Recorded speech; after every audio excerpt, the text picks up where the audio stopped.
गर्मी अपने चरम पर थी। करेला पसीने से तर था। बस यही काम रह गया है? बस यही काम रह गया है तुम्हारा? हैं? दिन भर बैठे रहो और सपने देखते रहो। घर में अनाज खत्म होने वाला है। उधार देने वाले रोज दरवाजे पर आ रहे हैं और तुम्हें कोई चिंता ही नहीं है। करेला चुपचाप जमीन की तरफ देखने लगा। चलो बाहर आओ। सामने वाले टमाटर को देखो, नया घर बना लिया, नई गाड़ी खरीद ली, और तुम आज भी खाली हाथ बैठे हो। मैं कोशिश तो कर रहा हूँ। कोशिश? तुम्हारी कोशिशों ने ही हमें इस हालत में पहुंचाया है। भिंडी गुस्से में अंदर चली गई। करेला अकेला रह गया। कुछ देर बाद करेला की नजर घर के कोने में पड़े पुराने पानी के बड़े टैंक पर गई।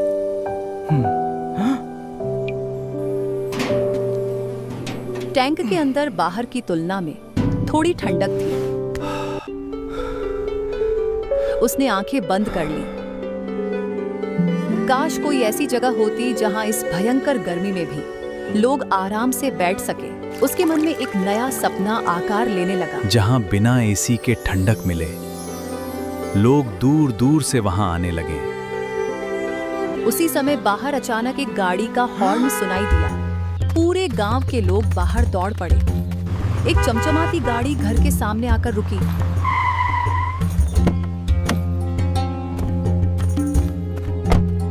अरे आलू तू? क्यों रे, अपने पुराने दोस्त को भूल गया क्या? It is so good to see you.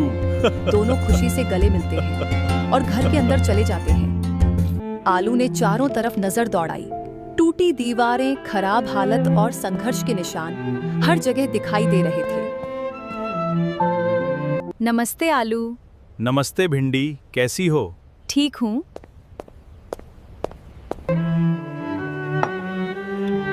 करेला, सच बता, तू करना क्या चाहता है? करेला कुछ देर सोचता रहा। मैं एक ऐसी जगह बनाना चाहता हूँ जहाँ लोग गर्मी भूल जाएं। हाँ, मिट्टी की दीवारें हों, घास की छत हो, ऊपर पानी डाला जाए ताकि अंदर हमेशा ठंडक रहे। एक ऐसा रेस्टोरेंट जहाँ लोग सिर्फ खाना खाने नहीं बल्कि गर्मी से बचने आए। कमाल का आइडिया है। इनकी बातों में मत आना। इनका हर आइडिया पहले भी फेल हुआ है। मैं पैसा लगाऊंगा, तू मेहनत कर। यह सुनकर करेला की आंखों में उम्मीद लौट आई। अगले ही दिन काम शुरू हो गया। पूरी जोर शोर से काम चल रहा था। मिट्टी लाई जा रही थी, मजदूर काम कर रहे थे, घास लाई जा रही थी। काम बहुत तेजी से चल रहा था। मजदूर के साथ साथ करेला भी मेहनत कर रहा था और चाहता था जल्दी से जल्दी काम खत्म हो। वो अपने सपने को जल्दी से जल्दी देखना चाह रहा था। कई हफ्तों तक लगातार मेहनत चलती रही। अब सपना धीरे धीरे हकीकत बनता दिखाई देने लगा। एक शानदार रेस्टोरेंट तैयार होने लगा था। कुछ काम रह गया था जो मजदूर कर रहे थे। करेला खुद जाके काम देखता है और अंत में रेस्टोरेंट का बोर्ड भी लग जाता है, कूलिंग ढाबा। एक शानदार रेस्टोरेंट तैयार हो गया। पहले दिन केवल 2-3 ग्राहक आए, तीसरे दिन 8-10 ग्राहक आए, लेकिन करेला हार नहीं मानता। आपका स्वागत है। वह हर ग्राहक का हमारे मुस्कुराकर कूलिंग स्वागत ढाबा करता में रहा। आपका स्वागत है। धीरे धीरे उसकी मेहनत और व्यवहार भविष्य की सफलता की नींव रखने लगे। धीरे धीरे लोगों को वहाँ की ठंडक पसंद आने लगी। खबर आसपास के गांवों तक पहुँच गई। 1 महीने बाद हालात बदल चुके थे। अब वहाँ बैठने की जगह तक नहीं बचती थी। करेला ने 2 कर्मचारियों को काम पर रख लिया। अब पूरे इलाके में उसका नाम होने लगा था। लेकिन यह सफलता भिंडी को अच्छी नहीं लग रही थी। उसे लगता था कि अब लोग सिर्फ करेला की बात अरे वाह, करते हैं। करेला भाई ने तो कमाल कर दिया। सच में उनकी कामयाबी से हमारे गांव का नाम रोशन हो गया। धीरे धीरे उसके मन में ईर्ष्या बढ़ने लगी। भिंडी के चेहरे पर जलन साफ दिखाई देने लगती है। धीरे धीरे उसकी नाराजगी बढ़ने लगी। उसे लगने लगा कि अब उसका कोई महत्व नहीं रहा। उसके मन में कुछ बदलने लगा था और यही आगे आने वाली मुसीबतों की शुरुआत बनने वाला था। एक सुबह करेला रेस्टोरेंट पहुंचा। मुख्य पानी की पाइप कटी हुई मिलती है। यहाँ इतनी गर्मी क्यों है?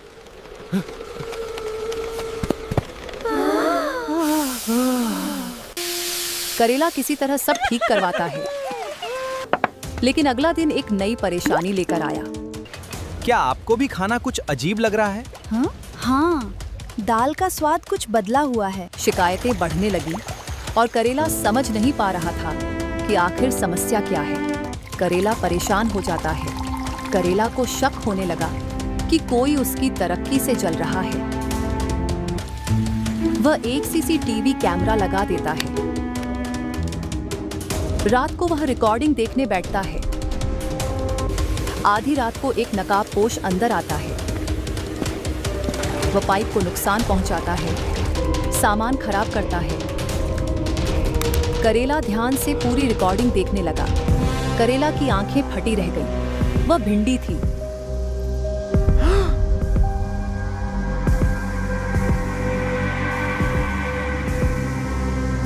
अगली रात करेला इंतजार करता है। भिंडी फिर अंदर आती है। अचानक लाइट जल जाती है। क्यों कर रही हो ये सब? क्योंकि अब सब तुम्हारी तारीफ करते हैं, मुझे कोई नहीं पूछता। अगर मैं सफल हूं तो इसका फायदा तुम्हें भी है।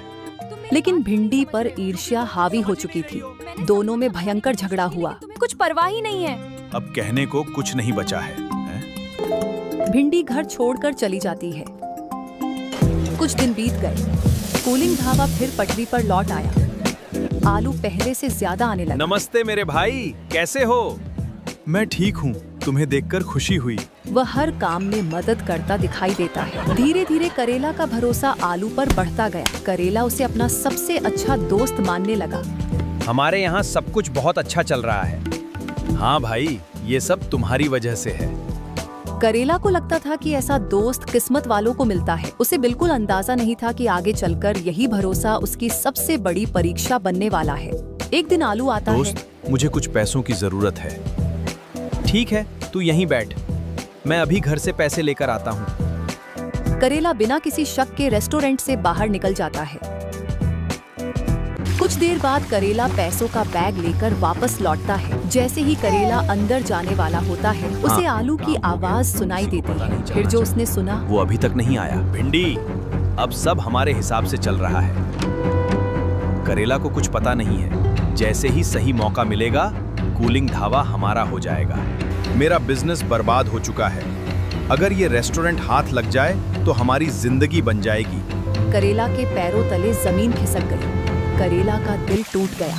जिसे वह अपना सबसे अच्छा दोस्त समझता था, वही उसके खिलाफ साजिश कर रहा था। अगले दिन करेला सामान्य व्यवहार करता और रहा। भाई आलू, क्या हालचाल है? यहाँ का खाना कैसा है? तू सच में बहुत अच्छा दोस्त है। शुक्रिया दोस्त। शायद तुम्हें नहीं पता कि मैंने रेस्टोरेंट में कैमरा लगा रखा है। क्या मतलब? समझा नहीं। करेला मोबाइल निकालता है। रिकॉर्डिंग चलती है। आलू का चेहरा सफेद पड़ जाता है। आलू बहाने बनाने लगता है। उसी समय भिंडी भी वहां पहुंचती है। तुम दोनों ने मेरी मेहनत को बर्बाद करने की कोशिश की, लेकिन मैं अब तुम दोनों को अपनी जिंदगी से निकाल रहा हूँ। भिंडी और आलू शर्म से सिर झुकाकर चले जाते हैं। मुश्किलें इंसान को रोकने नहीं आती, उसे मजबूत बनाने आती हैं। और पहली बार उसे महसूस हुआ कि उसकी मेहनत सचमुच सफल हो चुकी है।